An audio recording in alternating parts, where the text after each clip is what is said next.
11 meses após o afastamento de Dilma Rousseff da presidência da República, o cenário político brasileiro segue turbulento.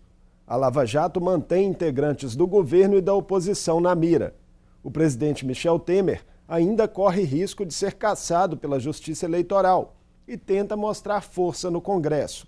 Já conseguiu aprovar propostas como o teto de gastos e a lei de terceirizações, mas terá como grande teste as reformas previdenciária e trabalhista, temas que despertam resistências em sua base. E no campo econômico, a melhora de alguns índices ainda é insuficiente para a retomada da geração de empregos. Elementos para a nossa conversa sobre a conjuntura nacional com o cientista político e professor da UNA, Paulo Diniz. Bem-vindo, Paulo. Obrigado. Paulo, passado então aí quase um ano do afastamento de Dilma Rousseff, que se deu pela primeira vez em 12 de maio do ano passado, qual o retrato que você faz desse cenário institucional no Brasil? Olha, do ponto de vista institucional, está tudo mais ou menos dentro do previsto, né? Aquilo que a gente esperava de cenário naquele momento foi se concretizando, o governo foi trazendo as suas pacotes de reformas, elas foram causando um certo estardalhaço, né? Quando colocados para a sociedade, mas avançando, como você bem colocou, sendo aprovadas aí algumas das mais polêmicas. Então, dentro daquilo que pôde ser previsto há um ano atrás, está caminhando praticamente tudo quanto que o governo esperava. Esse governo Temer ele vem sendo pressionado por denúncias na Lava Jato, julgamento no TSE, tem os maus resultados na economia, a baixa aprovação em pesquisas de opinião e ainda as reformas que são temas impopulares. Ainda assim, é um governo que tem maioria no Congresso e que conseguiu aprovar medidas importantes. O que explica essa aparente contradição? Olha, eu até escrevi isso em um artigo para a imprensa há pouco tempo atrás. A gente tem que enxergar o poder como uma coisa dupla, né? Nós temos o poder que ele acontece nos corredores do parlamento, um poder de articulação, um poder de convencimento dos seus pares políticos e um poder que vem da rua, da população, da aclamação.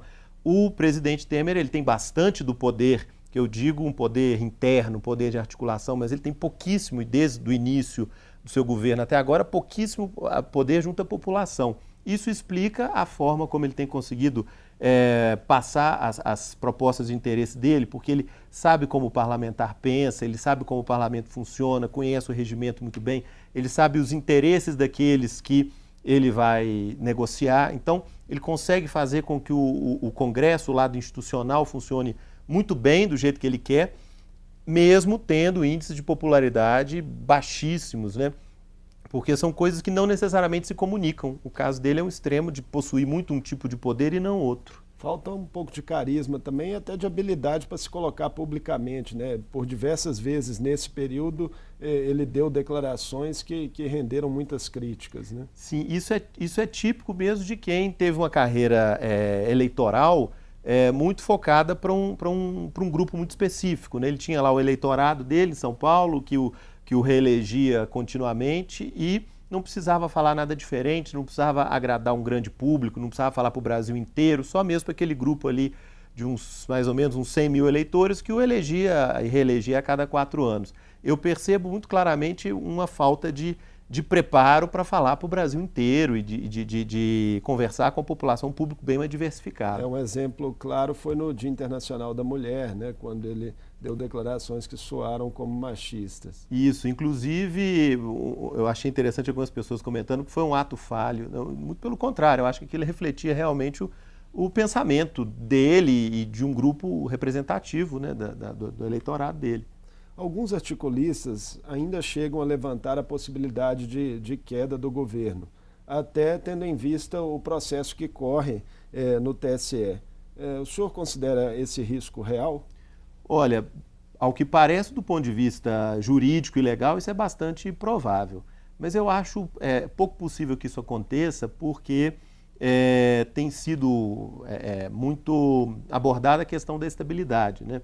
O próprio procedimento, o que fazer após o afastamento, ainda é um pouco discutido, ainda há margem para interpretação. Então, eu imagino que um tribunal feito o TSE ele não vai querer para si, e os membros daquela turma, eles não vão querer para si o ônus de ter causado mais um processo de transição em um período muito curto. Mas é uma leitura que eu faço, é uma leitura política sobre uma instituição jurídica, né, pelos posicionamentos e comentários que os próprios membros dessa corte têm feito. É uma instituição jurídica, mas que tem um presidente que tem uma atuação eminentemente política, Gilmar Mendes, né, que se destaca por essa forte atuação de bastidores. Sim, é por isso que eu acho possível mesmo fazer uma leitura política de uma instituição que é jurídica e técnica, mas tem uma margem, né? Ele sempre tem uma margem para articular, né? Depois de tudo que já foi divulgado, envolvendo aliados, integrantes do próprio governo Temer, em relação à Operação Lava Jato, o senhor ainda vê potencial para que a Lava Jato cause mais estragos ao governo do que já causou a sua imagem? Olha, eu acredito que o potencial da Operação Lava Jato atingir o governo, ele começa justamente agora, porque até então os membros do governo que vinham sendo envolvidos em denúncia ou em delações, eles eram afastados, né, com uma rapidez muito grande. Acho que foram 5 ou 6 ministros que foram afastados na medida que foram surgindo fatos que os envolvessem. Achei, inclusive, que isso era um precedente bem interessante do governo se posicionar. Agora, de um tempo para cá, as denúncias não têm levado a esses afastamentos automáticos, né? E isso sim começa a acumular um desgaste maior para o governo. À medida que essas figuras vão sendo envolvidas em denúncias, esse desgaste se acumula sobre o governo. Dois nomes, só para a gente citar, Moreira Franco e o Eliseu Padilha, que são dois ministros da linha de frente do governo que estão envolvidos nas denúncias. E ao que consta, eles são essenciais para a articulação política do governo e por isso eles não foram afastados imediatamente. Mas, por outro lado, eles sim começam a causar um desgaste ainda maior para o governo, inclusive um desgaste dentro do parlamento em relação a essa esfera onde o governo é tão poderoso. Ou seja, poderia influenciar até na votação das reformas, né, que é um tema que a gente pode tratar agora com mais cuidado. O presidente ele vem sendo bastante pressionado por sua base no Congresso a admitir mudanças na reforma da Previdência e deu essa sinalização no fim da última semana, quando em conversa com o relator da reforma admitiu mudanças em 5 pontos, né, entre eles a questão do benefício de prestação continuada, da aposentadoria no meio rural, e essas mudanças foram interpretadas até por alguns aliados, como Renan Calheiros, que vinha sendo bastante crítico à proposta de reforma da Previdência, como um recuo. Foi de fato um recuo? Eu acredito que sim, acredito que foi um recuo político, inclusive, porque houve, dentro do cálculo do governo, quando ele assumiu há um ano atrás, eu acredito que ficou bem claro que eles já esperavam ter um certo desgaste junto com a população na hora de passar essas emendas, mas não haveria problema, porque já era um governo impopular e que eles poderiam arcar com esse grau de desgaste. O que eles não esperavam é que houve uma adesão maior por parte da sociedade, que foi além dos grupos e dos partidos que faziam oposição ao governo. Acho que o governo não esperava que, por exemplo, a reforma da Previdência tivesse uma rejeição tão grande da população, indo além dos grupos que já o governo esperava que fosse opor. Então, acredito que saindo desse planejamento do governo, de ter um desgaste ali contido em um certo grupo, o governo agora está revendo as suas posições e, de fato, recuando. Já está claro que os protestos diversos que ocorreram pelo país contra a reforma da Previdência foram importantes para influenciar posicionamentos parlamentares? Eu acho que sim. Eu acho que não só a consideração dos parlamentares como um todo, mas do núcleo político do governo, porque esse desgaste foi além do que eles estavam dispostos a aceitar, né? Foi uma coisa que espalhou pela população como um todo, teve um apelo muito grande. E afeta cada uma das pessoas, né? Cada um está pensando aí na sua terceira idade, então foi uma coisa que transcendeu aqueles grupos que já fariam oposição ao governo. Paulo, e como interpretar de forma mais ampla esse posicionamento de Renan Calheiros, crítico ao governo em vários aspectos, tentando meio que se distanciar da gestão Temer? Ele é um indicativo de alguma erosão que pode se tornar mais grave na base do governo? Olha, eu acredito que sim, com certeza, isso é uma fissura importante, mas é bom a gente ver isso em outra perspectiva, porque tradicionalmente o PMDB ele é fracionado, ele é dividido em parcelas regionais ou parcelas de preferência, se agrega a um lado mais de esquerda ou menos, e o PMDB se uniu, né, com o advento do acontecimento do impeachment, uma coisa raríssima que o PMDB se aglutina em torno de uma proposta. Acho que agora o que a gente está percebendo é que o PMDB volta ao seu estado natural de facções, de fracionamentos, aí, de disputas internas. O que a gente percebe agora é que, passado aquele momento fora do normal, aquele momento especial do impeachment, no qual ele se uniu, agora ele volta mesmo a se reunir em torno das suas lideranças locais e pontuais e das suas dissensões típicas, né? Vamos falar um pouco de futuro, afinal 2018 está logo ali, as forças políticas já começam a ensaiar movimentos, já planejando como pretendem chegar até a disputa. Como que você analisa a relação que está estabelecida entre Michel Temer e o PSDB? Eles são meio que reféns um do outro no sentido dos destinos do governo e das próprias chances eleitorais em 2018? Olha, eu acho a pergunta muito boa. Eu acho que essa relação entre o PSDB e o governo Temer, ela é, desde o início, uma coisa bastante complicada, porque o PSDB ele não pode esperar que o PMDB o apoie, né, que se invertam as posições de hoje, e, ao mesmo tempo, ele não entrou ao governo para sustentar uma reeleição do Temer ou de um candidato qualquer do PMDB em 2018. Então, a gente imagina que o rompimento entre eles é inevitável, e essa própria perspectiva de rompimento, porque eles vão necessariamente entrar separados em 2018, atrapalha o próprio momento de hoje, né? Você não começa um projeto que vá para mais de um ano ou para mais de 8 meses com um parceiro que você sabe que não vai permanecer com você.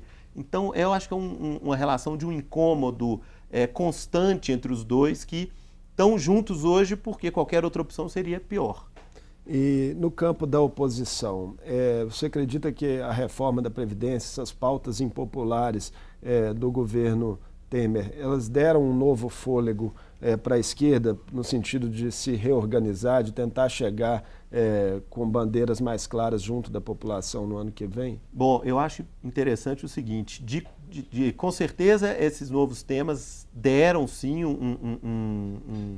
um impulso maior à esquerda, né? Um apelo junto à população, só que eu não sei se a maioria das lideranças da esquerda percebeu isso. Eu não sei se eles perceberam que o caminho agora é adotar essas pautas populares e deixar para trás aquele discurso do Fora Temer, que é datado, ele tem uma data para acabar o mandato, isso não vai conseguir voto com ninguém. Eu não sei se as lideranças perceberam que eles acharam um novo discurso interessante, porque eu vejo muita gente de peso dentro da esquerda repetindo esse discurso do golpe, do Fora Temer, que isso é passado, isso já aconteceu, e isso não agrega ninguém, né, em termos de votação e de grupos políticos. Eu vejo muita gente ainda mantendo o discurso de um ano atrás. Então, eu me preocupo se eles perceberam que acharam uma proposta nova, um caminho novo a qual seguir. E outro ponto interessante é que eu não vejo a esquerda tão unida assim, quanto o momento em que eles estavam no governo, e tão unida em torno da figura do Lula. Acho que isso é uma mudança interessante. O senhor se refere especificamente a Ciro Gomes, por exemplo, que é uma alternativa muito falada no PDT, ou ao próprio PSOL, que tradicionalmente tem candidaturas próprias? Sim, eu acredito que isso passa, sim, a figura do Ciro Gomes deixa isso mais evidente para a gente, o discurso dele também, já confrontando o Lula desde o primeiro momento, mas também eu percebo algumas lideranças do PT nacional tendo discursos próprios ou discursos diferentes do que o Lula diz ou recomenda. Isso fica muito claro se você acompanha o noticiário no dia a dia, com a distância de uns 2, 3 dias, você vê essas contradições, essas tomadas de campo. É claro que o PT sempre foi muito diverso, mas agora não seria um momento de se desunir, mas sim um momento de começar a agregar forças. E essas lideranças, sim, elas estão marcando seus espaços com uma ênfase um pouco maior. Falando no ex-presidente Lula, ele lidera todas as pesquisas de intenção de voto disponíveis, é sempre um nome lembrado pelos petistas para disputar a presidência da República e ainda nega publicamente ser candidato. Mas a movimentação dele nos últimos meses é um indicativo claro de que essa candidatura está sendo efetivamente trabalhada? Sim, com certeza. Essa candidatura tem sido trabalhada, né, acho que ela só não é assumida, enfim, por alguma precaução de cunho legal, né, jurídica, né, mas ela vem sendo trabalhada nitidamente para quem acompanha. A questão é, eu não vejo a mesma empolgação que houve já em momentos passados. Eu não vejo um discurso tão unido, tão claro em torno dessa proposta feito aconteceu no passado. Eu acredito que para figuras novas ou figuras que, enfim, não foram tão atingidas diretamente pelas investigações atuais, isso talvez seja um bom momento para se colocar, para aparecer, e eu acho que essas lideranças têm sim passado a acreditar mais nelas próprias e não em um projeto unificado. Paulo, muitos analistas têm apontado o risco, o campo aberto, na verdade, para candidaturas outsiders em 2018, candidaturas fora da política tradicional que poderiam ganhar força no atual cenário brasileiro. Como que você avalia esse tipo de colocação? Olha, eu acredito que é sim possível, é um risco. Agora, não é um risco tão grave quanto vem sendo colocado. Eu não acho que uma pessoa completamente fora de propósito poderia ascender agora de uma hora para outra. Eu vejo hoje a população como muito mais pragmática, muito mais aberta a um discurso técnico e que tenha propostas efetivamente colocadas. Então, eu acredito sim que pode aparecer uma pessoa de fora e ganhar muito espaço, mas não necessariamente com um aventureiro completo com propostas descabidas. Por exemplo, pensando em termos de PSDB, que tem sempre nomes tradicionais para disputa, como Alckmin, Serra, Aécio, pode pintar uma surpresa, de repente, João Dória, que é o prefeito de São Paulo, que vem sendo, parece, trabalhado de alguma forma por setores da mídia e também com simpatia de grande parte do empresariado? Olha, eu acredito que alguém no perfil dele, sim, porque ele fez uma campanha colocada em torno de tópicos, em torno de propostas, e isso, independente de se discutir se essas propostas são factíveis ou não, mas foi um discurso colocado em torno muito de questões concretas, e acho que a população identificou isso muito claro.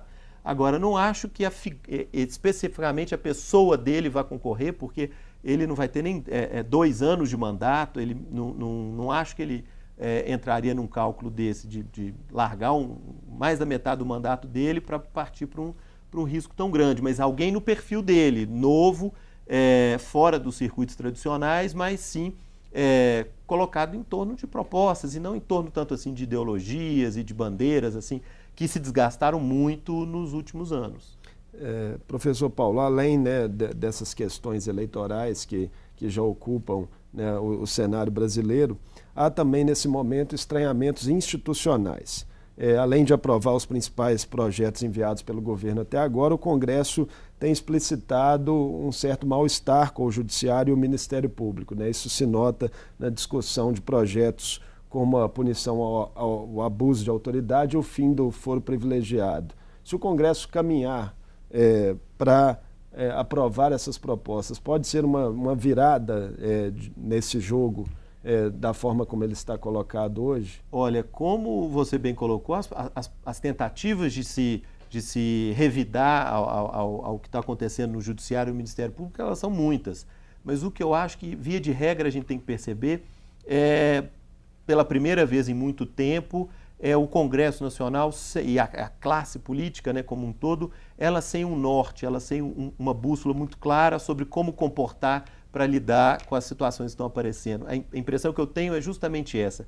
Vão surgindo propostas colocadas aí por lideranças de todo tipo, agregam apoios em um momento ou outro, mas nada que se consolide, até pela incerteza que a classe política tem hoje em relação ao que o público quer e ao que vai acontecer em 2018. Então, eu acho sim que há sim essa turbulência, mas eu não acho que vai haver sim uma congregação de forças em torno de uma proposta ou outra, até porque a sensibilidade que a legislatura atual tem em relação à opinião pública é enorme, é extrema. Às vezes eles reagem com uma ênfase até maior do que a movimentação da população. Então, o que eu percebo sim é uma falta de de controle da situação que os parlamentares sempre tiveram ou achavam que tinham. O senhor cita essa incerteza que paira no mundo político, e um exemplo disso são as discussões que estão sendo travadas em torno de uma reforma política novamente, né? Essas discussões voltaram à tona e nesse momento se debate temas como lista fechada, financiamento misto, fim das coligações nas eleições gerais. Como que esses pontos podem vir a impactar no sistema? Olha, é uma discussão muito profunda, uma discussão muito grave para ser feita num momento de uma transição tão radical como a gente está tendo agora.